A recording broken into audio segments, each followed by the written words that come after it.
أعوذ بالله من الشيطان الرجيم بسم الله الرحمن الرحيم لو أنزلنا هذا القرآن على جبل لرأيته خاشعا متصدعا من خشية الله وتلك الأمثال نضربها للناس لعلهم يتفكرون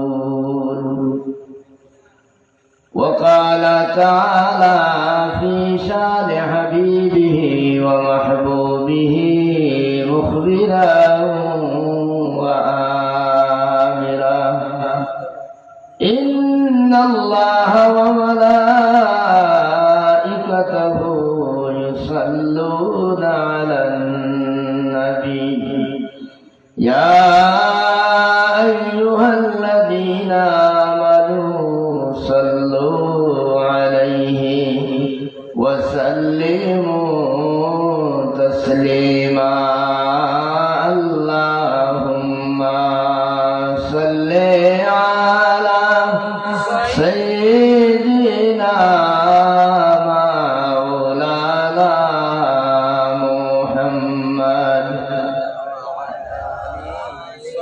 سيدنا مولانا محمد رحمت عالم جہاں کا سب جانا کر دیا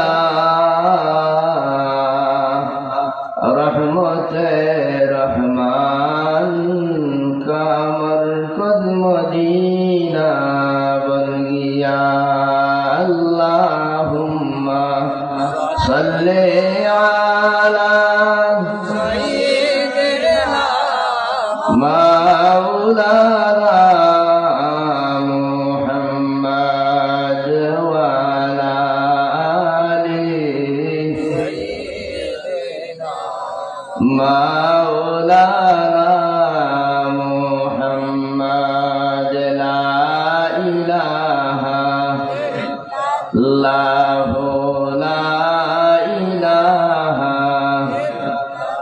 سبحان الله والحمد لله لا إله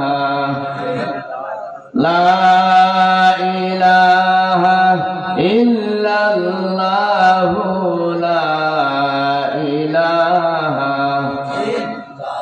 لا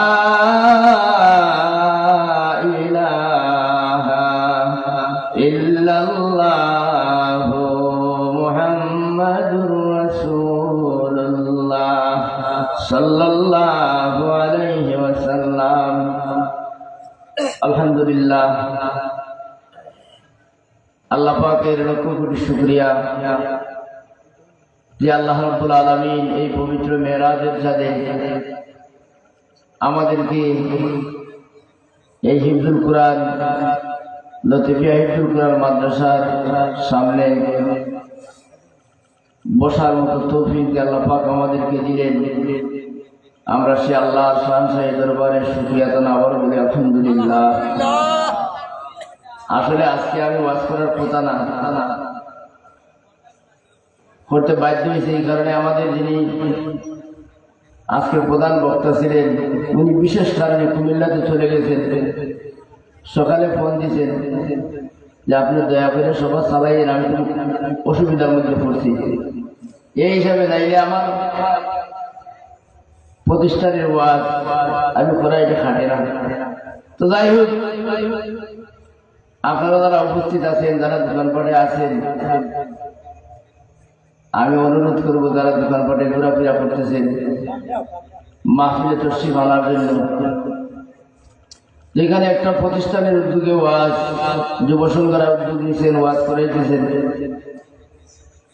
আমি শুরুতেই বলবো যে কোনো প্রতিষ্ঠান একা একজন মানুষের দ্বারা সম্ভব হয় না। মৌলানা আব্দুল আহমদ সাহেব ইতিপূর্বে বলে গেছেন যে কেউ মনে করতে পারে উনি যখন মাদ্রাসা দিচ্ছে উনি সালাম, আমরা এখানে যাইয়া লাভ কি। আসলে প্রতিষ্ঠান যে কোনো এক দুজন মানুষের উদ্যোগেই হয়। আমি আজকে আছি, কালকে থাকবো না, আমরা যারা আছি কেউই থাকবো না, কিন্তু প্রতিষ্ঠান যদি থাকে কিয়ামত পর্যন্ত প্রতিষ্ঠান প্রতিষ্ঠিত থাকবে। এখানে লেখাপড়া করবে আপনি আমার বাচ্চা কাচ্চা, আমাদের নাতিরা, আমাদের পরবর্তী বংশধররা এখানে লেখাপড়া করবে। তাদের দ্বারা এলাকা উন্নত হবে, দেশ উন্নত হবে, মানুষ সভ্য জাতিতে পরিণত হবে। আজকে এটা এই বছরের ওয়াজ, এটা তৃতীয় বার্ষিক ওয়াজ চলতেছে। মোটামুটি 3 বছর যাবৎ মেহনত করে এই পর্যন্ত দাঁড় করাইছি। অর্ধেক 3 দিয়ে 6 হয়েছে। আশা করছি এই মাসে চলতি মাসের ভিতরে লেখাপড়ার কাজ শুরু করার আশা করছি। যদি আল্লাহ পাক তৌফিক দেন, আপনারা যদি সবাই দোয়া করেন, আল্লাহ পাক এই কাজটারে সামনের দিকে অগ্রসর করার তৌফিক দিতেন, আমরা সবাই বলি আল্লাহুম্মা আমিন। কেউ যদি মনে করেন যে মাদ্রাসা আমি দিছি এটা আমাদের কি উপকার, এটা আসলে আমাদের মনের একটা ভুল ধারণা। প্রতিষ্ঠান সবার সহযোগিতায় প্রতিষ্ঠান চলছে, আর এই সহযোগিতাটা বিভিন্ন দিকে হয়। একটা হইল সুপরামর্শ দিয়া সহযোগিতা করা, আরেকটা হইল এক জায়গাতে প্রতিষ্ঠান হলে আমাদের সবার সাহায্য সহযোগিতা দরকার। আর এই সাহায্য সহযোগিতাটার একটা দিক হলো এখানে ছাত্ররা, প্রতিষ্ঠান যেহেতু হবে ছাত্ররা বিভিন্ন জায়গা থেকে আসবে। প্রতিষ্ঠানে যদি সুনাম হয়, লেখাপড়া ভালো হয়, ছাত্ররা অটোমেটিক আসবে। তো ছাত্ররা আসলে আমরা যারা গ্রামবাসী, পার্শ্ববর্তী গ্রামেরও যারা আছি, আমাদের উচিত ছাত্রদেরকে লজিং দিতে হবে। লজিং দেওয়া নি একজন এলাকার কেউ মারা গেলে হাবিব চাবির দল বাইন্দা সব ছাত্র নিয়ে জানাজার নামাজে উপস্থিত হবে। সেই ছাত্ররা এই মুর্দেগানের জন্য, মুর্দার জন্য দোয়া করতে থাকে। আপনি আমার মুখ দিনে কতটা মিথ্যা কথা বলে, কত বেকারে আমাদের জবান ব্যয় করি, কিন্তু হাবিজি মাদ্রাসাতে যারা ছাত্ররা লেখাপড়া করে এরা সারাদিন আল্লাহ পাকের কালাম নিয়ে খেলাধুলা করে। এদের দোয়া আশা করা যায় বিফল যাবে না। আমি নিজে বাস্তবে দেখছি, এখনো আসলে আমার শ্বশুর বাড়িতে মাদ্রাসা যারা গেছেন দেখছেন, আমার শ্বশুর মারা গেছেন, খুব কষ্ট করে গেছেন, ওনার ছেলেরা কষ্ট করছে, 2 জন হাবিব চাও আছেও, তারা কষ্ট করতেছে। প্রতি ফজরের নামাজের পরে সব ছাত্ররা মিলে কবরস্থানে যাইয়া সূরা ইয়াসিন পড়ে অন্যান্য দোয়া করে যায়। এটা ওনার নাজাতের জন্য একটা বড় একটা উসিলা। কিছু সজ্ঞায় দাঁড়িয়ে আমরা দুনিয়াতে রাখিয়া যাওয়া দরকার। আল্লাহ পাকের কালাম এটা এমন এক গুরুত্বপূর্ণ জিনিস। আমি আয়াতে কারিমা তিলাওয়াত করছি, প্রধান অতিথি আসার আগ পর্যন্ত কিছু সময় আপনাদের সামনে আলোচনা করবো। যদি মনোযোগ দিয়া শুনেন তাহলে বুঝবেন যে হাফিজি মাদ্রাসা কত জরুরি দরকার, এটা দ্বারা আমাদের কি লাভ হবে না। আল্লাহ পাক ফরমান, লাউ আনজালনা হাযাল কুরআনা আলা জাবালিন লারাআইতাহু খাশিআন মুতাসাদ্দিআন মিন খাশিয়াতিল্লাহ। আল্লাহ পাক ফরমান, আমার এই মহান কালাম যদি আমি পাহাড়ের উপর নাযিল করতাম, তুমি দেখতে পাহাড় এটা আল্লাহর ভয়ে চৌচির হয়ে যেত, পাহাড় স্থির থাকতে পারতো না, পাহাড়টা ধসে যাইত আল্লাহ পাকের কালামের বারিত্বের কারণে। এত ওজন দ্বারা কালামে পাক, কিন্তু এই কালামে পাক আল্লাহ পাক একজন মানুষের সিনার মধ্যে সংরক্ষণ করার ব্যবস্থা আল্লাহ পাক করে দিয়েছেন। আল্লাহর কালাম ইতিপূর্বে আসমানি কিতাব, ছোট বড় 103 খানা আসমানি কিতাব আল্লাহ পাক নাযিল করছেন বিভিন্ন নবী রাসূলদের উপরে। সব আসমানি কিতাব বিকৃত হয়ে গেছে, জাতিরা আল্লাহ সেই কালামকে বিকৃত করে দিয়েছে, নিজস্ব মতভেদ সেই কালামের ভিতরে ঢুকিয়ে দিয়েছে। আমরা আল্লাহ পাকের সমস্ত কালাম 103 খানা কোরআন শরীফের আগে নাযিল হয়েছে, সব আল্লাহর কালামের উপরে আমাদের ঈমান থাকতে হবে। যদি আমরা মুসা আলাইহিস সালামের তাওরাতের উপরে বিশ্বাস করি না, তাহলে আমরা মুমিন না। আমরা কাফির হয়ে যাবো। আল্লাহ যত কিতাব নাযিল করছেন সব কিতাবের উপরে ঈমান আনতে হবে। ঈসা আলাইহিস সালামের উপরে তাওরাত নাযিল করছেন, ইনজিল নাযিল করছেন, জাবুর দাউদ আলাইহিস সালামের উপরে নাযিল করছেন। সব আসমানি কিতাবগুলোর উপরে আমাদের ঈমান থাকতে হবে। তো বিষয় হলো সব আসমানি কিতাব বিকৃত হয়ে গেছে, এখন সেই কালামুলের বিধান মানা যাবে না, বিধান মানতে হবে পবিত্র কোরআন শরীফ। ঈমান আনতে হবে সব সব কালামের উপরে। আল্লাহর কালাম পবিত্র কোরআন শরীফ আজ থেকে ১৫০০ বছর পূর্বে রাসূল পাক সাল্লাল্লাহু আলাইহি ওয়াসাল্লামের উপর আল্লাহ পাক নাযিল করেছিলেন সুদীর্ঘ ২৩ বছরে।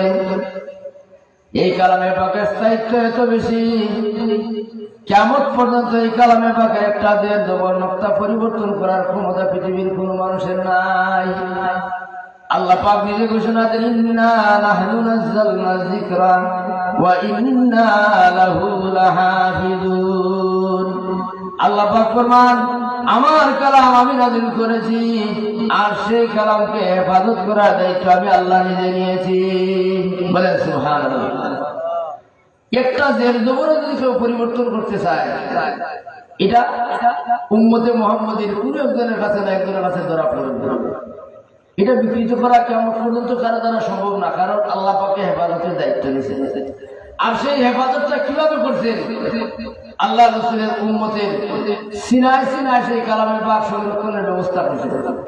আমরা আগে দেখতাম ছোটবেলায়, এখন এগুলো নাই। এখন তো বহুত কিছুই নাই, মোবাইল আসার পরে বহুত কিছু বন্ধ হয়ে গেছে। মোবাইলের ভিতরে দুনিয়ার যা আছে সব পাওয়া যায়।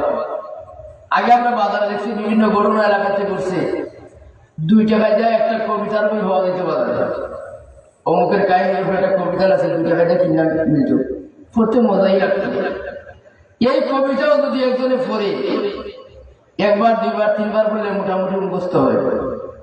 এই মুখস্থর পরে 2 একদিন পরে যদি আবার পড়ে দেখবে এটা বেড়াচেরা লাগছে, যেভাবে ঠিক এইভাবে আর মুখস্থ করতে পারে না।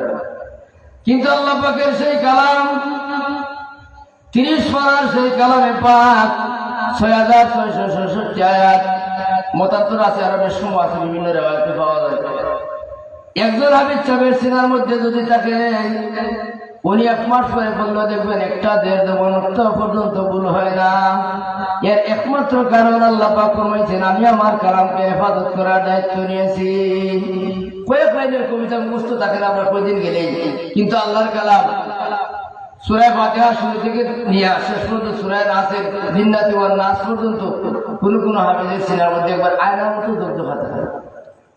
এর কারণ এটার হেফাজতের দায়িত্ব আল্লাহ পাক নিজে নিয়েছেন। আল্লাহ পাকের কালাম এত গুরুত্বপূর্ণ। হুজুর পাক সাল্লাল্লাহু আলাইহি ওয়াসাল্লাম ফরমান, আসমানে ফেরেশতাদেরকে আল্লাহ পাক প্রতিদিন ডিউটি বন্টন করিয়া দেন। আল্লাহর পক্ষ থেকে ডিউটি বন্টন করিয়া দেওয়া হয়। ফেরেশতাদের ডিপো হলো সিদরাতুল মুনতাহা। সেই সিদরাতুল মুনতাহা থেকে ফেরেশতাদেরকে বিভিন্ন দিকে দায়িত্বের মধ্যে পাঠানো হয়। তাদের ক্যান্টনমেন্ট হলো সিদরাতুল মুনতাহা। ফেরেশতারা আল্লাহ পাকের কাছে আবেদন করে, আল্লাহ জমিনের মধ্যে আমাদেরকে তুমি ডিউটি দান করো। আল্লাহ পাক জিজ্ঞাসা করে, ফেরেশতারা জমিনের ডিউটি নিতে চাও কেন? তারা জবাব দেয়, আল্লাহ জমিনের মধ্যে তোমার কয়েকটা গুরুত্বপূর্ণ জিনিস আছে। 1 নম্বর জিনিস, তোমার কালামে পাক জমিনের জায়গায় জায়গায় কালামে পাকের চর্চা চলে, কালামে পাকের তিলাওয়াত চলে। এই জমিনে গেলে তোমার কালামের আওয়াজ আমরা শুনতে পাই। আকাশের জগতে শুধুমাত্র লৌহে মাহফুজে তোমার কালাম সংরক্ষিত আছে, আর আসমানের কোন জায়গাতে নাই। আল্লাহ জমিনে গেলে প্রতিটা পাড়ায় পাড়ায় প্রতিটা এলাকায় এলাকায় তোমার কালামের আওয়াজ শোনা যায়। আল্লাহ এই জন্য আমাদের ডিউটি জমিনে দান করো, যেন তোমাদের কালামে পাকের আওয়াজ শুনতে পাই। বলেন সুবহানাল্লাহ। তো হাফিজি মাদ্রাসা যেখানে আছে, এই জায়গার মধ্যে সবসময় রহমতের ফেরেশতারা মোতায়েন থাকে। হুজুর পাক সাল্লাল্লাহু আলাইহি ওয়াসাল্লাম ফরমান, লা তাকুদু কওমুন ইয়াযকুরুনাল্লাহ ইল্লা হাফাতহুমুল মালায়েকা ওয়া গাশিয়াতহুমুর রাহমা ওয়া নাযালাত আলাইহিমুস সাকিনাহ। হুজুর পাক সাল্লাল্লাহু আলাইহি ওয়াসাল্লাম ফরমান, যেখানে আল্লাহ পাকের জিকির হয় সেখানে আল্লাহ পাকের পক্ষ থেকে ফেরেশতা নাযিল হয়ে যান। এবং আল্লাহ পাকের জিকির শুধু আল্লাহু আল্লাহু জিকির না, আল্লাহর শ্রেষ্ঠ জিকির হলো পবিত্র কোরআন শরীফের তিলাওয়াত। ইমাম মালিক রহমতুল্লাহ আলাইহি, ইমাম আহমদ ইবনে হাম্বল, কয়েকজন ইমাম আল্লাহ পাককে স্বপ্ন যুগে দেখছেন। ইমাম মালিক রহমতুল্লাহ আলাইহি আল্লাহ পাককে স্বপ্ন যুগে দেখছেন, জিজ্ঞাসা করছেন, আল্লাহ নফল ইবাদতের মধ্যে শ্রেষ্ঠ ইবাদত কোনটি? আল্লাহ পাক ফরমাইলেন, আমার কালাম তিলাওয়াত করা সর্বশ্রেষ্ঠ ইবাদত। বলেন সুবহানাল্লাহ। আল্লাহর কালামের একটা হরফ পড়লে আমলনামা কমপক্ষে 10টা নেকি দেওয়া হয়। আর মাস যদি রমজানের হয় তাহলে রমজানের আমলের নেকির সীমা নাই। রমজান মাসে বন্দার আমলনামার যে আমল করে সে আমলটা 10 থেকে 70 থেকে 700 গুণ পর্যন্ত আল্লাহ পাক বাড়াইয়া দেন। এই কালামে পাকের তিলাওয়াত যেখানে হয়, আল্লাহ পাক আমাদেরকে মুখের মধ্যে একটা জিহ্বা দিয়েছে। এই জিহ্বা আল্লাহর বান্দায়, এই জিহ্বাটারে নারিয়া আসমান থেকে ফেরেশতা জমিনে নামাইবার মতো ক্যাপাসিটি আছে। আবার এই জিহ্বা নারিয়া আমাদের কাছ থেকে ফেরেশতাকে সরাইবার ক্ষমতাও আছে। যখন আল্লাহর বান্দা আউযু বিল্লাহি বিসমিল্লাহ বলে আল্লাহর কালাম তিলাওয়াত শুরু করে, তিলাওয়াত শুরু করা দেরি করতে দেরি হয়, অসংখ্য গণিত রহমতের ফেরেশতা জমিনে নামতে দেরি হয় না। আল্লাহর কালামের হচ্ছে পাওয়ার। আপনি আমার মুখ দিয়া কালামে পাক তিলাওয়াত করার সাথে সাথে আসমান থেকে অসংখ্য গণিত রহমতের ফেরেশতা নাযিল হয়ে যায়। এরা কালামে পাকের তিলাওয়াত শুনতে থাকে, এখানে বেষ্টনে নিয়ে বসার থাকে। তো হাফিজি মাদ্রাসা যেখানে আছে সেখানে 24 ঘন্টা কোরআন শরীফের তেলাওয়াত হয়। বলবেন হুজুর, মানুষ ছাত্ররা রাত্রে ঘুমায় না? ছাত্র ঘুমায়। যাদের দৈবাস, যখন অনেক মানুষ বিদেশ যায়, বিদেশ যায় কি কাজ করছে স্ত্রীকে বলে না। কিছু কিছু লজ্জার কাজও আছে, বললে স্ত্রীকে বলে না যে এই কাজ করছে। কিন্তু ঘটনা এমন হয়, স্বামী স্ত্রী ঘুমাইছে, দেখা যায় রাত্রিবেলা সে যে কাজ করছে এটা আলোচনা করতেছে, ঘুমের মধ্যে শোক নেই, আলোচনা চলে। স্ত্রী পরের দিন তুমি কি কাজ বিদেশ করিয়াছো? আমরা বলতে হবে না, আমি সব রাত্রে যাচ্ছি। ওই এরকম ঘটনা। হাবিবির ছাত্র যারা ঘুমায় রাত্রে, গভীর রাতে আসা দেখে কোনো না কোনো ছাত্র পড়তেছে, সারাদিন যে পড়ছে রাত্রিবেলা তার পড়া চলতেছে। এই হিসাবে কালামে পাকের তিলাওয়াত হাফিজি মাদ্রাসাতে 24 ঘন্টা চলতে, রহমতের ফেরেশতা 24টা ঘন্টা এই জায়গার মধ্যে থাকে। এই জন্য রহমতের ফেরেশতাদের যখন ডিউটি বন্টন করা হয়, তারা আল্লাহ পাকের কাছে চাইছে, আল্লাহ জমিনে ডিউটি দাও, কারণ জমিনে তোমার কালামের পাকের আওয়াজ আছে। জমিনে গেলে তোমার কালাম আমরা প্রাণ করিয়া শুনতে পারি। এই জন্য ফেরেশতারা জমিনের মধ্যে ডিউটি তালাশ করে। অন্য ফেরেশতা বলে, আল্লাহ জমিনে ডিউটি দান করে এইখানে আসমানের মধ্যে ইবাদতের জন্য একটা জায়গা তুমি বানাইছো, যে জায়গাটার নাম হইল বাইতুল মামুর। ফেরেশতারা আসমানে 7 নম্বর আসমানে আল্লাহ পাক বাইতুল মামুর নামে একটা ইবাদতের ঘর বানাইছে। এটার মূলত ইতিহাস, আল্লাহ পাকের ঘর একটা জমিনের মধ্যে আছে, যে খানায় কাবা। আল্লাহ পাক ফরমাইছেন পৃথিবীর সবচেয়ে প্রথম ঘর হইল কাবা শরীফের ঘর। ইন্না আউওয়ালা বাইতিন উদিয়া লিন-নাস লাল্লাযী বিবাক্কাতা মুবারাকাতুন, যে পৃথিবীর সর্বপ্রথম ঘর হইল কাবা শরীফের ঘর। হযরত নূহ আলাইহিস সালামের সময়ে যখন টানা 40 দিন আকাশ থেকে বৃষ্টি পড়ল, নিচ থেকেও পানি উঠল, সেই মহাপ্লাবনের সময়ে আল্লাহ পাক সেখানে কাবা ঘরকে উপরে উঠাইয়া নিয়ে গেছেন, যাতে বন্যাটা বিধ্বস্ত না হয়। আল্লাহ উপরে উঠে দিয়েছেন, নিতে নিতে 7 নম্বর আসমানে বর্তমানে যেখানে বাইতুল মামুর আছে সেই জায়গাতে নিয়ে কাবা শরীফ স্থাপন করছেন।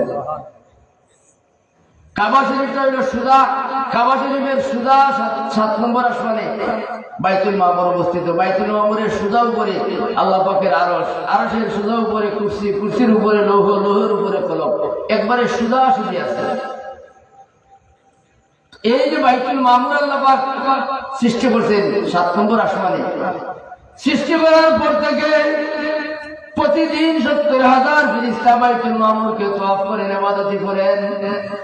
আল্লাহ রাসূল ফরমান, যারা জীবনে একবার যে 70,000 তওয়াফ করেছে তারা ইসরাফিলের সিংহায় ফু দেওয়া পর্যন্ত দ্বিতীয়বার তওয়াফ করার চান্স পাবে না। কবে আল্লাহ পাক সেই বাইতুল মামুর সৃষ্টি করছেন? আর প্রতিদিন 70,000 ফেরেশতায় তওয়াফ করে। আর যারা একবার করছে এরা দ্বিতীয়বার আর চান্স হবে না। ফেরেশতা আল্লাহ পাকে কি পরিমাণ নির্ধারণ করছে, এটা জমিনের কোনো মানুষ এটা বলার কোনো উপায় নেই। যেই ফেরেশতারা একবার তওয়াফ করতে আর সুযোগ নাই, তারা জমিনে ডিউটি দিতেছে। আল্লাহ জমিনে তোমার একটা ঘর আছে খানায়ে কাবা, আল্লাহ জমিনে ডিউটি দিলে অন্তত পক্ষে তোমার সেই কাবা ঘরটাকে আমরা তওয়াফ করতে পারি, সেই সুযোগটা পাই। এই জন্য আল্লাহ জমিনের মধ্যে আমাদেরকে তুমি ডিউটি দান করো, বলেন সুবহানাল্লাহ। লেখার কিছু আছে তাদের, লেখার কিছু আনতেন না, লেখার কিছু লাগতো না। মাহমুদ আমি মাহমুদ একটা খাতা বলো নিয়ে একজনের নাম আসবেক সিমেন্ট দিবে, নাম সারা কি নাম হইয়াত হইতেন আই আমি বাকি লিখেছি। এই জন্য ফেরেশতারা জমিনে ডিউটি চায়। আসমানে বাইতুল মামুর একবার করলে দ্বিতীয়বার আর তওয়াফ করার সুযোগ নাই। আল্লাহ পাকের খানায়ে কাবা সব সময় 24 ঘন্টা তওয়াফ করার সুবিধা আছে। এই যে করোনার সময় গেল, হজ পর্যন্ত বন্ধ ছিল, কিন্তু আল্লাহর ঘরের তওয়াফের কাজ বন্ধ না। দুনিয়ার মানুষ যদিও তওয়াফ বন্ধ করছে, রহমতের ফেরেশতা 24 ঘন্টা খানায়ে কাবা তওয়াফ করছে, যেটা আমরা চোখে দেখছি না। আল্লাহ পাকের এমনও মানুষ আছে যারা আল্লাহ পাক মঞ্জুর করছেন। এক ব্যক্তির নাম আছে, আল্লাহ রাসূল ফরমাইছেন যে কিয়ামত পর্যন্ত ওই ব্যক্তির চেহারাদারি একজন ফেরেশতা কিয়ামত পর্যন্ত যতবার হজ হবে সে ততবার কাবা শরীফ তওয়াফ করবে, হজ করবে। তার আমলনামা প্রতি বছরে হজের সওয়াব দেওয়া হবে। তাই এটা প্রসঙ্গ, অন্য প্রসঙ্গ আমি দিকে এখন যাব না। ফেরেশতা আল্লাহ পাকের কাছে আবদার করলেন, জমিনে ডিউটি দিলে আল্লাহ তোমার ঘর তওয়াফ করার সুবিধা হয়।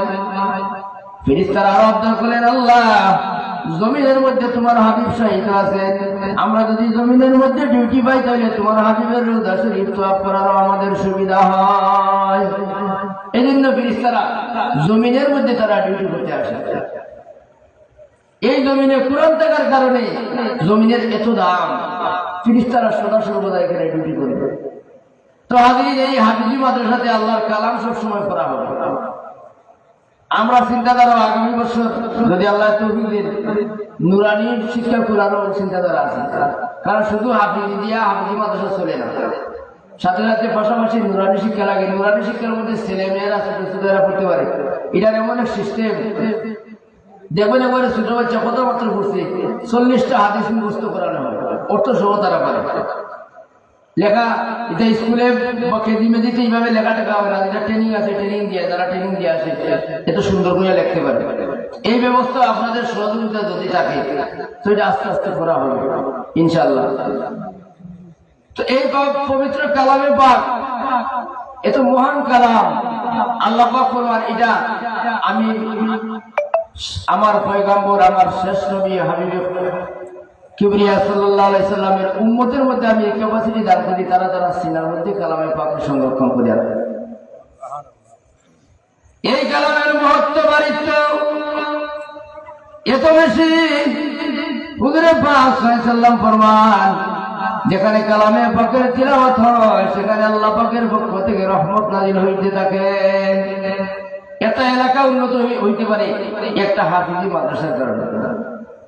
এই জন্য আমাদের প্রত্যেকের উচিত আমরা নিজের একটা বাচ্চারে হাফিজি পড়াই, বাচ্চা থাকে না একটা নাতিরে দুনিয়া পড়াই, না হলে একজন ছাত্রের লজিং দিয়ে অন্তত খাওয়াই। হুজুরে পাক সাল্লাল্লাহু আলাইহি সাল্লাম ফরমান, একজন হাফিজ সাহেবকে আল্লাহ পাক এমন ক্যাপাসিটি দিবেন, যদি হাফিজ হয় তার আমল যদি ভালো হয়। আবার বহুত হাফিজ আছে দেখুন এটা শয়তান থেকে আরো বাদিসে দেখা যায়, এমনও কিছু হাফিজ পাওয়া যায় তার চলাফেরা এমন অবস্থা হয়েছে এটা একবারে বাদ। কিন্তু হাফিজ যদি হাফিজের মতো হয়, আল্লাহর কালামের উপরে যদি তার আমল থাকে, আল্লাহ রাসূল বলেছেন একজন হাফিজ সাহেব তার বংশে এমন 10 জন মানুষকে ব্যস্ত নিয়ে যাবে যাদের উপরে দুজক ওয়াজিব হয়ে গেছে। দুজক ওয়াজিব এমন 10 জন মানুষকে একজন হাফিজ সাহেব তার বংশ থেকে সুপারিশ করে জান্নাতে নিয়ে যাবে। এই 10 জন কে কে এটার বর্ণনা দিচ্ছেন না, এটা গোপন আছে। আপনি আশা করতে পারেন যে আপনি যদি একজন হাফিজ সাহেবকে খাওয়ান, লজিং দিয়ে একজন ছাত্র খাওয়ান, আপনি আশা করতে পারেন এই 10 জনের মধ্যে আপনার এই বাচ্চাটা আপনার ঘরে থেকে যদি হাফিজ শিখে আসলে ওটা আপনার সুপারিশ করে জান্নাতে নিয়ে যাবে। এই আশা আপনি করতে পারেন। হুজুরে পাক সাল্লাল্লাহু আলাইহি ফরমান, হাফিজে কোরআনের সমস্ত দেহ যদি মাটিতে খেয়ে ফেলে, কিন্তু তার সিনাটা মাটি খাওয়ার মতো কোনো ক্যাপাসিটি মাটির নাই, কারণ তার সিনার মধ্যে আল্লাহ পাকের কালাম আছে। যদিও কোনো কারণে তার বডি সম্পূর্ণ গায়ে মাটি, এমন কিছু মানুষ আছে শত শত বছর কবরে আছে, খনন করিয়া দেখা গেছে কবরের মধ্যে এখনো তরতাজা বোঝা যায় নতুন কাপড় লাগাই এখনো রাখছে, অথচ সবটা তো মাটি খাওয়ার কথা। সব মানুষের মাটি খাওয়ার ক্যাপাসিটি রাখে না। এর মধ্যে কিছু কারণ আছে, সবের মর্যাদা একরকম না। আল্লাহ পাকের মহব্বতে, আল্লাহ পাকের রাষ্ট্র মহব্বতে যারা চলে গেছে, আমি যখন গেছে তখন তাই না কেউ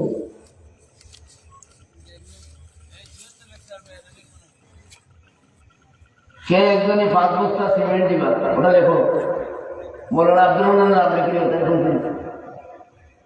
5 বস্তা সিমেন্ট রাখবা, হোক মারহাবা।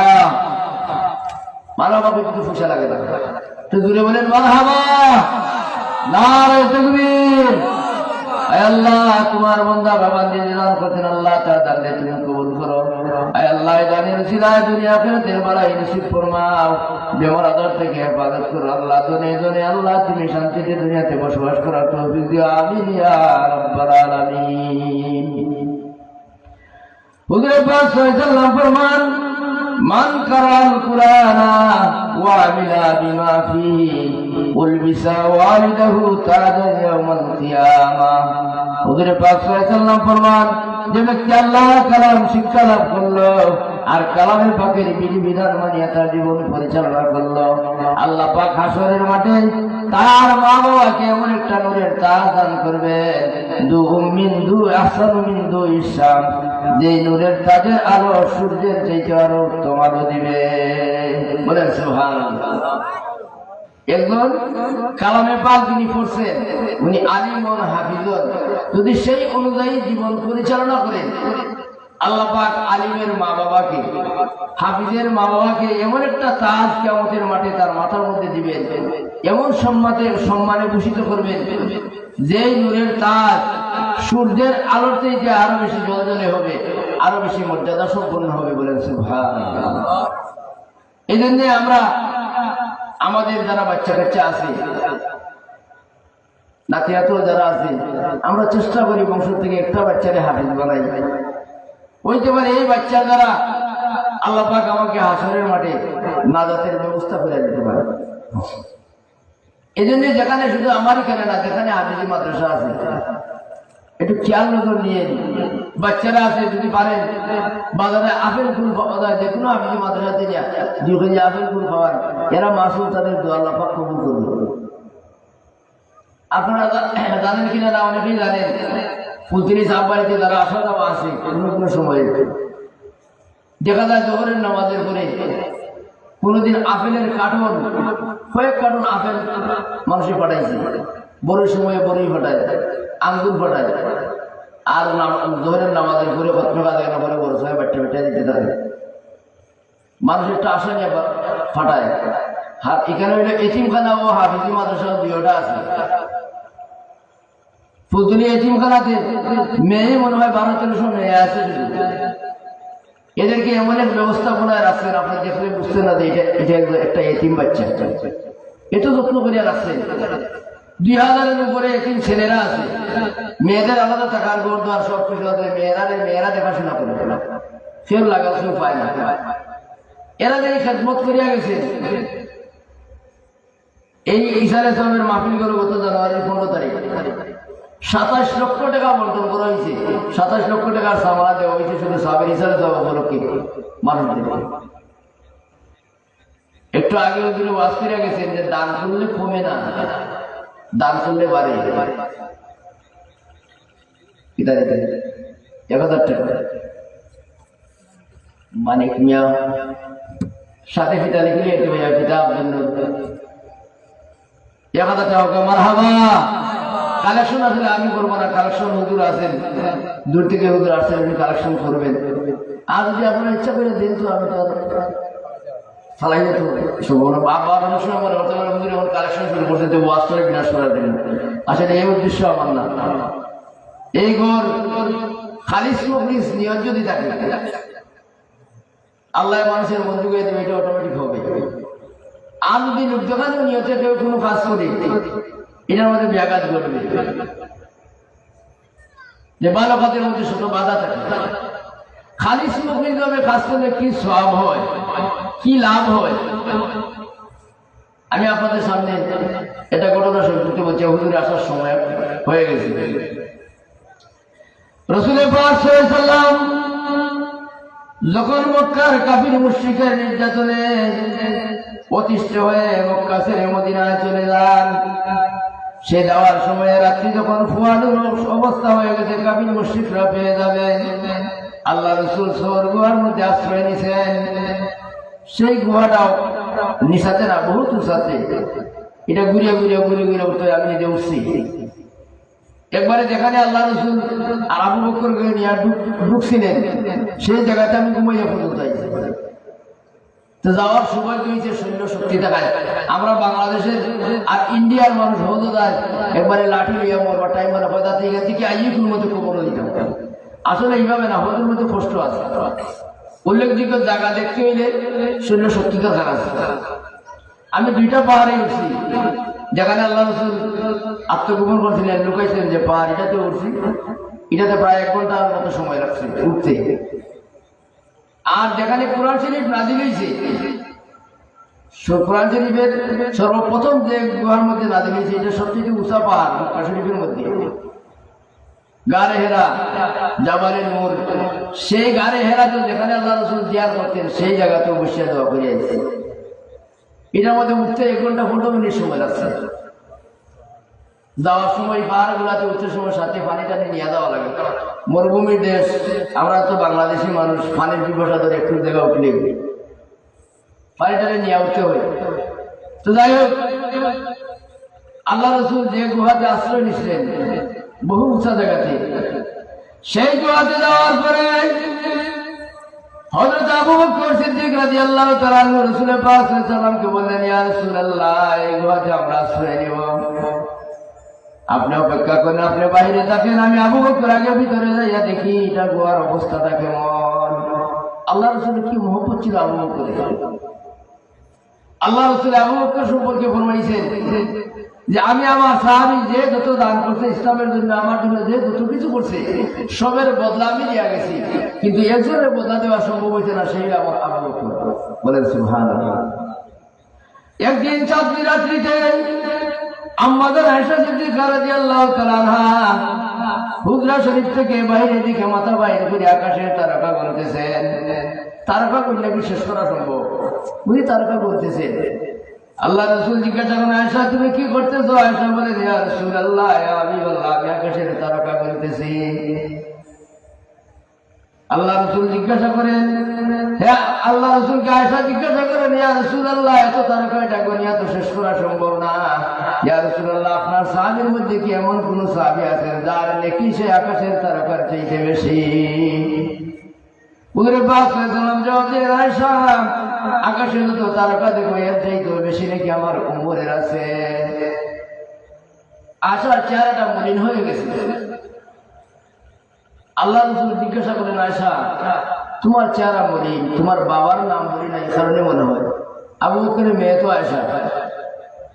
হযরত আয়েশা বলেন, ইয়া রাসূলুল্লাহ, আপনি বিষয় তো বুঝছেন, আমার আবার প্রশ্ন করেন।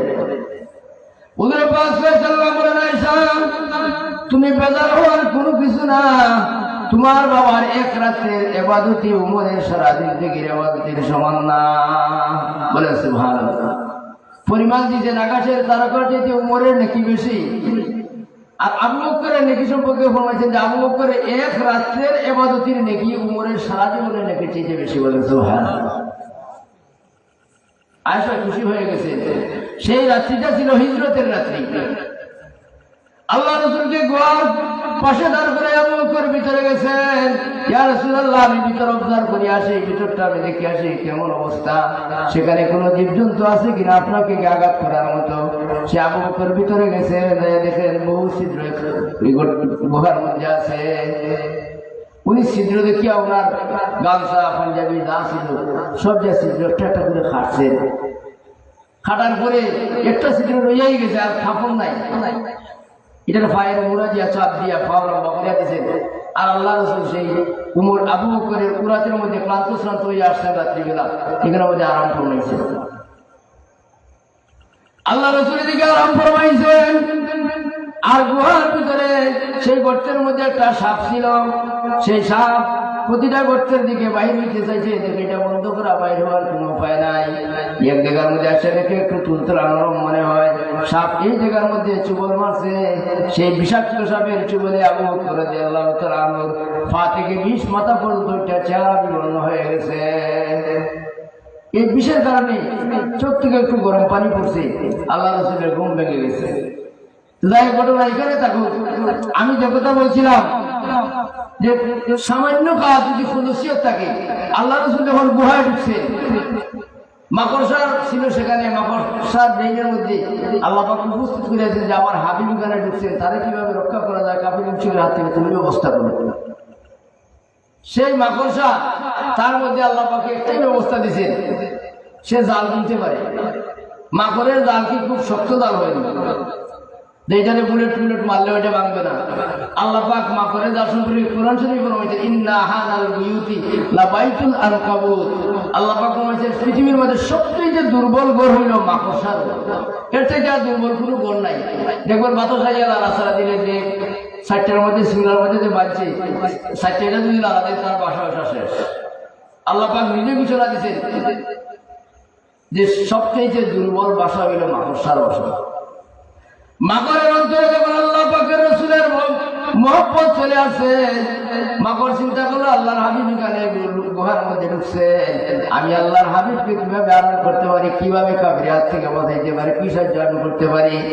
আল্লাহর উপরে ভরসা করে যে আল্লাহ আমি তো রক্ষা করার মতো কোনো ক্যাপাসিটি আমার নাই, তুমি তো একটাই প্রযুক্তি আমাকে দিছো, আমি ঘর বানাইতে পারি। আল্লাহ তোমার হাবিবের দুশ্মনরা যে পথ দিয়া গুহাতে ঢুকবে, আমি গুহার মুখের মধ্যে একটা জাল বুনিয়া রাখি, তুমি রক্ষা করো। দেখেন জাল একটা বুঝি মাকড়ের জালে দিচ্ছি, এদিক দেখা যায় না, কিন্তু মাকড়ের খুলুসিও দিল, তার অঞ্চলের মধ্যে বিশ্বাস হইল যে আল্লাহ পাকে আমার একটা কাজ শিখেছে, আমি দেখি আমারটা যে চেষ্টা করে আমি আল্লাহ রসুলের দুশ্মনকে ঠেকানে যায়। মাকড় জাল বলল, এইদিকে দুইটা কবুতর সেখানে ছিল, সেই কবুতররা চিন্তা করলো কি যে আল্লাহ রসুলকে আমি রক্ষা করতে পারি। সেই কবুতররা এই রাস্তা দিয়ে ঢুকার রাস্তার মধ্যে একটা বাসা তাড়াতাড়ি বানিয়ে ডিম একটা পারছে, ডিম পারছে। আর বাবুলের গাছ ছিল সেখানে, বাবুল গাছ যেটা যে বাজারে পাওয়া যায়, আরব দেশ থেকে আছে বিশ্বাস করি আমরা কিনতে পাওয়া যায়, খাসাও মিলে শুকনাও মিলে। সেই বাবুলের রথ ছিল, আল্লাহ পাকের হুকুমে সে এখান থেকে একটা সারা গোদাইছে এই রাস্তার মুখে।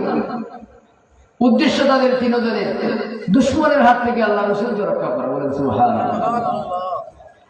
কাফিররা আলাদা করতেছে, আল্লাহ রসুলের গুড়ার পায়ের দাগ দেখিয়া দেখিয়া তারা চিহ্ন করছে যে কোন দিকে গেছে। তারা উত্তর একবারে গুহার সামনে পাহাড়ে উঠে গেছে। আবু বকর ডাক দিয়া বলেন, ইয়া রাসূলুল্লাহ, ইয়া হাবিবাল্লাহ, আমাদের মনে হয় বাঁচার কোনো উপায় নাই, কাফির মুশরিকরা এই জায়গা পর্যন্ত পৌঁছে গেছে। আমার ভয় হয়ে গেল নবীজি, আমি আবু বকর চলে যাই, কোনো অসুবিধা নাই। আপনাকে যদি তারা দুনিয়ার থেকে বিদায় করে দেয়, তাহলে আপনার উম্মতরা কার দিকে তাকাইয়া থাকবে? হুজুরে পাক সাল্লাল্লাহু আলাইহি ওয়াসাল্লাম কোরআন শরীফে আয়াত বললেন, লা তাহজান ইন্নাল্লাহা মা'ানা, হে আবু বকর তুমি ভয় পাইও না, আমরা মাত্র দুইজন না, আল্লাহ আমাদের সাথে আছেন। বলেন সুবহানাল্লাহ। গুহার ভিতর থেকে কাফিরদেরকে দেখা যায় হাঁটাহাঁটি করতেছে।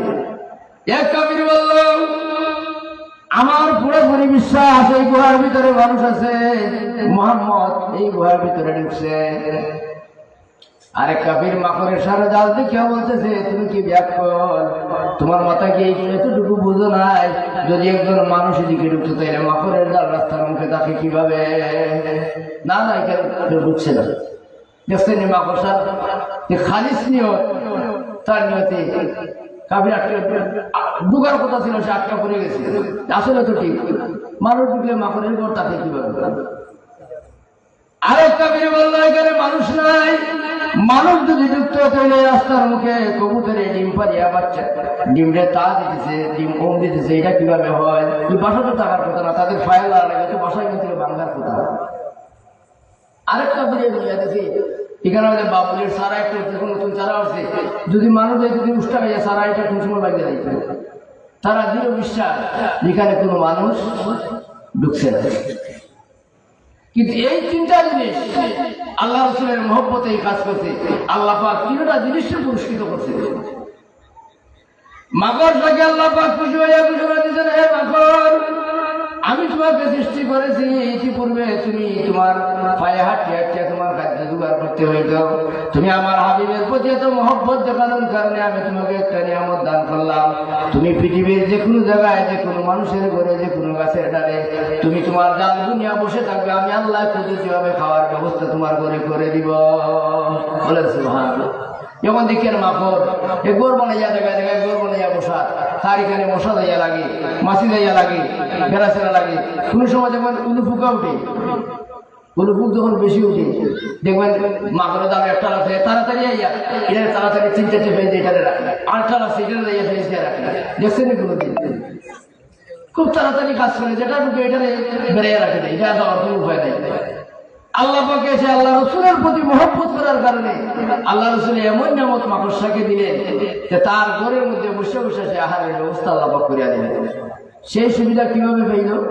যে খালিস ভাবে একনিষ্ঠ ভাবে আল্লাহকে খুশি করার উদ্দেশ্যে আল্লাহ রসুলকে হেফাজত করতে চাইছে, আল্লাহ পাকে তার এই নিয়ামত দিয়েছে। যেই কবুতর ডিম পেরেছিল উদ্দেশ্য ছিল আল্লাহ রসুলকে দুশমনের হাত থেকে বাঁচানো। কোন কামান বলে বোমা তাদের কাছে ছিল না। তাদের সেই উদ্দেশ্য হাসিল যখন করলো, আল্লাহ রসুলকে হেফাজত করার নিয়ত করলো, উদ্দেশ্য হাসিল করলো, আল্লাহ রসুল নিরাপদ হয়ে গেলেন। আল্লাহ পাক কবুতরের জন্য দোয়া করলেন। কবুতরকে আল্লাহ পাক এমন এক নিয়ামত দিলেন, এই যে বংশের কবুতর এখনো আরবের ভূমিতে আছে, মক্কা শরীফ মদিনা শরীফে পাওয়া যায়। দলবান্ধা কবুতর আছে, মানুষরা তাদেরকে অটোমেটিক খানি বিরাইয়া দিতেছে। ডাকে ডাকে কবুতর, সেই হিজরতের সময় যে দুইটা কবুতর এদের বংশধর এখন পর্যন্ত মক্কা শরীফ মদিনা শরীফ আছে। এদের খাওয়া দাওয়া আল্লাহ পাক চালিয়েছে। মানুষেরা কেউ গম দেয়, কেউ শস্যের দানা দেয়, কেউ ধান দেয়, যে যেটা পারে খাইয়ে দিতেছে, ভালো দেখাইতেছে, কেউ তাদেরকে তারায়। আল্লাহ রসুলের এত মহব্বত এদের প্রতি দেখলাম। এত কোরআন ওই আরব দেশের লোক যে মসজিদের সাথে আল্লাহ রসুলের সম্পর্ক আছে, যেমন মসজিদে কুবা, মসজিদে গামামা, এই সমস্ত কিছু উল্লেখযোগ্য মসজিদ আছে যেখানে আল্লাহ রসুল নিজের হাতে এখানে কাজ করেছেন। মসজিদে গামামাতে আল্লাহ রসুলের সর্বপ্রথম ঈদের নামাজ পড়াইছে। এটা রোজা শরীফের পাশে একটা মাঠের ফরি এই মসজিদটা দেখলাম। এগুলার গম্বুজের মধ্যে এই কোরআন রোদের মধ্যে সেই কবুতরগুলা পাখা মিল্লা চতুর্দিকে গুড়িয়া ভিড় দিয়ে বসা। আল্লাহ পাকের কুদরত, আল্লাহ রসুলের যে মহব্বত তাদের অন্তরে এখনো আছে।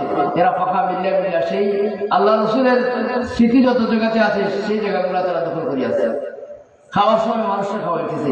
আল্লাহ পাক তাদেরকে অটোমেটিক ভাবে খাওয়া দাওয়ার ব্যবস্থা এবং জানেন নিরাপত্তা, কেউ একটা কবুতর মারে। এরা সেই হিজরতের সময়ের কবুতরের বংশধর। তো হাজিরিন, সেই বাবুলের ডাল এদের প্রতি আল্লাহ এত করুণা। সারা পৃথিবীতে সেই বাবুলের ডাল আরব দেশ থেকে সাপ্লাই হয়। মানুষ মিশ্রক হিসাবে কিনে নিয়ে দাঁত মধ্যে আল্লাহ রসুলের সুন্নত পালন করে মুসলমান। আমি এক কথা এটাই বলছিলাম যে খালিস মুখলিস ভাবে যদি কেউ কোনো কাজ করে আল্লাহরে খুশি করার উদ্দেশ্যে, আপনি দান দক্ষিণাই করেন, মাদ্রাসাই বানান, এতিমখানাই বানান, যদি উদ্দেশ্য থাকে মানুষ দেখানোর জন্য, আপনার এটা যা দুনিয়াতেও কোনো লাভ নাই, আখিরাতেও কোনো লাভ নাই। দুনিয়াতে যা কিছু করবেন নিয়ত থাকতে হবে আল্লাহ পাককে সন্তুষ্ট করার উদ্দেশ্যে। যদি আল্লাহরে সন্তুষ্ট করার উদ্দেশ্যে হয় তাহলে আপনার এটা দুনিয়াতেও লাভবান হবেন, কিয়ামতের ময়দানেও লাভবান হবেন। তো হাজিরিন, আমাদের এই মাদ্রাসা শুরু করতে প্রায় 2 লক্ষ টাকার মতো ঋণ আছে। দান দক্ষিণা অনেকেই করছেন। আমার মাটি বানাইতে প্রায় টাকা 2 লাখ গেছে। এটা তো কতবার নিচে ছিল তো জানে নেই। বাদ বাকি মিলে যা দিয়ে যা দিছে, নিজেও যা যতটুকু পারছে দিছি, এই পর্যন্ত 2 লক্ষ টাকা ঋণ আছে। যাই হোক, আল্লাহ সারাইব, সমস্যা নেই। আপনাদের সুদৃষ্টি মাদ্রাসা চালু হইলে ছাত্ররা আসবে, আপনারা বিশেষ করিয়া নদীন খাওয়াবেন আর নিয়তটা রাখবেন যে আমার এই বাচ্চারা আমি খাওয়াইতেছি, এটা রসিলে আল্লাহ পাকে আমার হাসরের দিন আজাতের একটা ব্যবস্থা করে দেবে। দেখবেন আপনার নিয়ত যদি সহি হয়, আল্লাহ পাক এটার দ্বারা আপনাকে কামিয়াবি হাসিল করে দিতে হবে।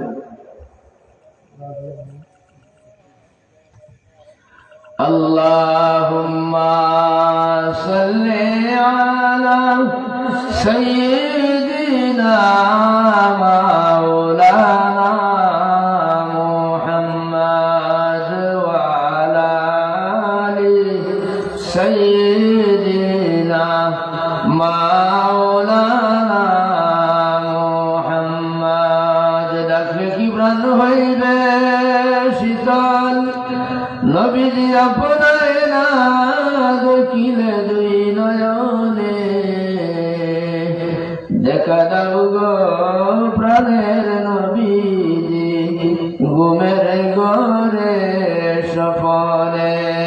আল্লাহুম্মা সাল্লি আলা সাইয়্যিদিনা মাওলানা মুহাম্মাদ ওয়া আলা আলি সাইয়্যিদিনা। আল্লাহুম্মা সাল্লি ওয়া সাল্লিম ওয়া বারিক আলাইহি। আপনারা প্রধান অতিথির ওয়াজ শোনার জন্য আসছেন, আমি এই গ্যাপ সময়টা আপনাদের নষ্ট করলাম। উনি এখনই আসবেন, আমি সংক্ষিপ্ত দোয়া করব।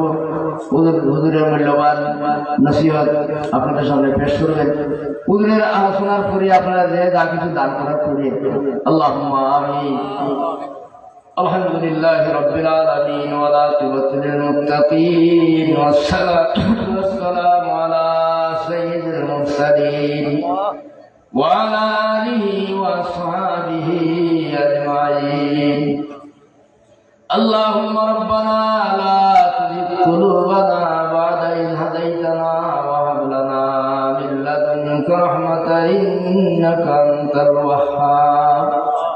আয় আল্লাহ, পরওয়ারদিগার আল্লাহ, বাদ আসর থেকে এই পর্যন্ত আল্লাহ কোরআন শরীফ হাদিস শরীফ থেকে যা কিছু আলোচনা করা হলো, আল্লাহ এই আলোচনাকে তোমার শাহনশাহী দরবারে কবুল আর মঞ্জুর করে নাও। আল্লাহ আয় আল্লাহ, যত কিছু বলছিল বেয়াদবি হয়েছে আল্লাহ তুমি গফফার নামের খাতিরে মাফ করে দাও। আল্লাহ আয় আল্লাহ, এই আলোচনাতে যা সব মঞ্জুর করেছো লক্ষ কোটি গুণে বাড়াইয়া দয়াল নবীজির খেদমতে সবুজ গম্বুজের নিচে পৌঁছে দাও। আল্লাহ আয় আল্লাহ, সমস্ত আম্বিয়া কেরাম, সাহাবায়ে কেরাম, তবে তাবিঈন, খুলাফায়ে রাশিদিন, আইম্মায়ে মুজতাহিদিন, সিদ্দিকিন, সালিহিন, হাজি গাজী, শুহাদায়ে কেরাম, আউলিয়ায়ে কেরাম। আয় আল্লাহ, যারা যেখানে অন্ধকার কবরে সহিত প্রত্যেকের কবর সবের হাতে পৌঁছা। আল্লাহ আয় আল্লাহ, বছরে আমরা ধন্যবাদ জানাই। আল্লাহ আমাদের মা বাপ, দাদা দাদি, নানা নানি, আত্মীয় স্বজন, শ্বশুর শাশুড়ি, পাড়া প্রতিবেশী, বীর উস্তাদ, মায়া মহব্বতের মানুষ, দ্বার হকদার দাবিদার, যারা যেখানে অন্ধকার কবরে সহিত প্রত্যেকের কবর সবের হাতে পৌঁছা। আল্লাহ আয় আল্লাহ, তোমার হাবিবের পবিত্র মেরাজের যাদের ছিলায় আল্লাহ, আয় আল্লাহ এই ওয়াজ মাহফিলের ছিল আল্লাহ আমাদের বেপনার মধ্যে আমাদেরকে মাফ করে দাও। আল্লাহ আয় আল্লাহ, জানি না মাওলা আমরা কোনদিন কবরবাসী হব। আল্লাহ আল্লাহ, আমরা কবরে যাওয়ার আগে আল্লাহ কবরের সামান করার তৌফিক দান করো। আল্লাহ আয় আল্লাহ, আমাদের যাদেরকে সন্তান দান করেছে আল্লাহ আমাদের বাচ্চা কাচ্চাদেরকে নেককার হিসেবে কবুল ফরমাও। আল্লাহ আয় আল্লাহ, পদগুলা জাতির হাজি হিসেবে কবুল কর। আল্লাহ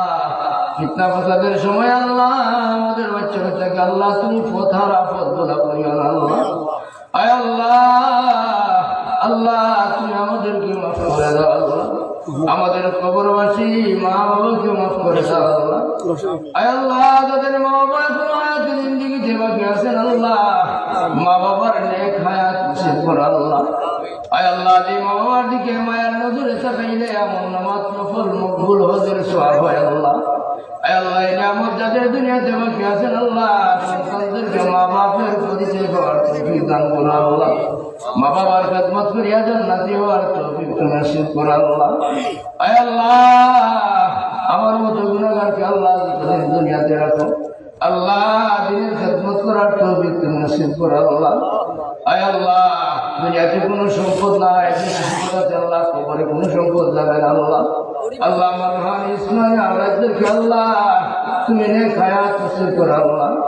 মরার পরে আল্লাহ তাদেরকে আমাদেরকে নেকি রিয়াজ করার মতো তুমি যোগ্যতা নসিব করো আল্লাহ। ও বাউদ আমরি ইলাল্লাহ ইন্নাল্লাহ বাসীরুম বিল ইবাদ। আয় আল্লাহ মাদ্রাসার সম্পূর্ণ যত কাজ আছে, যত সমস্যা আছে আল্লাহ সবকিছু তোমার কুদরতের মাধ্যমে আল্লাহ করলাম ইয়া আল্লাহ। আয় আল্লাহ তুমি কিভাবে আল্লাহ সম্পূর্ণ কাজ পূর্ণ করবে আল্লাহ তুমি জানো, তুমি তো কাজের মতলব ইয়া আল্লাহ। বহুত সমস্যা আছে আল্লাহ, তুমি সব সমস্যার সমাধান করিয়া দিও আল্লাহ। ربنا تقبل منا وتقبل دعائنا وجعل آخر كلمتنا عند الموت لا إله إلا الله محمد رسول الله. السلام عليكم.